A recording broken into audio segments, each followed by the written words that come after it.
when all the things are changing in the world, especially in the Middle East, it is obvious that Turkey is going to be affected at most. One of the, at least, the most affected country will be Turkey, because once the Lebanons are going to be under attack by the Israelis, and we know that within at least a decade, maybe half the decade, let's say, Israel will attack also Syria, and Syria will be deleted from the history as a country. That means that all these people will be fleeing into Iraq, Jordan, and Turkey, and these are the three countries that they can flee to. Which means that Turkey will be, as I said in the previous program, Turkey will be enforced, will be compelled to go down and occupy some of the lands in Syria. But this is going to start affecting our relations between the European Union and the NATO and other things. Now we are looking as of today with the European Union. What we are seeing is, I will say, far-right parties are getting in power. What does it mean? That they do not want any enlightenment. They do not want Turkey because of the religious purposes. They want their also immigrants to be stopped. Even if possible, they want the foreigners to leave their countries. And that's really awkward, because they need the manpower to run their system, especially the economic system, economic models that they have. Unless they have this, they won't. But the thing that I'm going to also say is, even though they might be in power from some countries, side we will see them also eventually. It doesn't mean that they are going to be favored by all the people all the time, because they will fail also in their tasks. However, they will be effective in, I would say, in having some effect on the international politics or foreign politics of respective countries, like German, Deutschland, Austria, Österreich, France, and others, Netherlands and others, Italy and others. Which means that having all these things in general in thinking, I think the best way for Turkey in the future is start thinking two things, and this is going to be complex.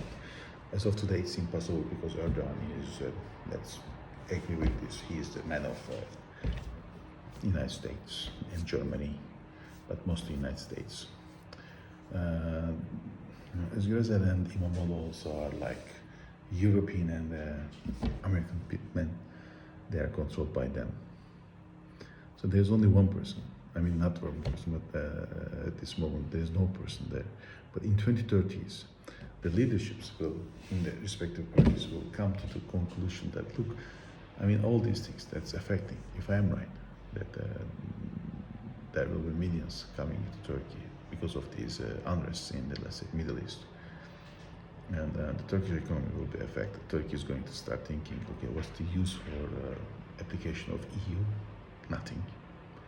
Let's stop this and go to another path. I think EU will be very, very happy to hear that. But also, NATO. What's the application of NATO for us? Russia will be weakened because of all these things with Ukraine. They will not, and we know that even there will be a war between, let's say, Turkey and Russia. We know that NATO will not be involved. So what's the purpose? Again, no purpose. So I think Turkey, if they want to expand its influence in the region more and more, in Africa, in Northern Africa, in the African Horn and other places, in the Balkans, in the Central Asia, we have to cut loose with the EU and NATO. And only then and then it will enable us to have an economic model that we want to also feed the people, enrich the country, and so on and so forth. Otherwise, it's impossible. So this is an evolution period now, or accumulation period of these thoughts and these ideas. And I believe before 2030s, it will be the respective parties' leadership will have this idea. And I do believe that they are going to start enforcing this. And we, in 2030s, we are going to see Turkey saying loudly that they are going to leave. They will terminate the application EU first.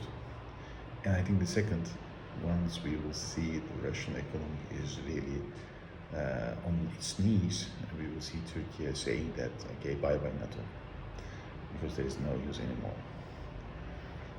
So let's see what will happen, but all these things is going to affect Turkey's foreign relations and its economic model in the future.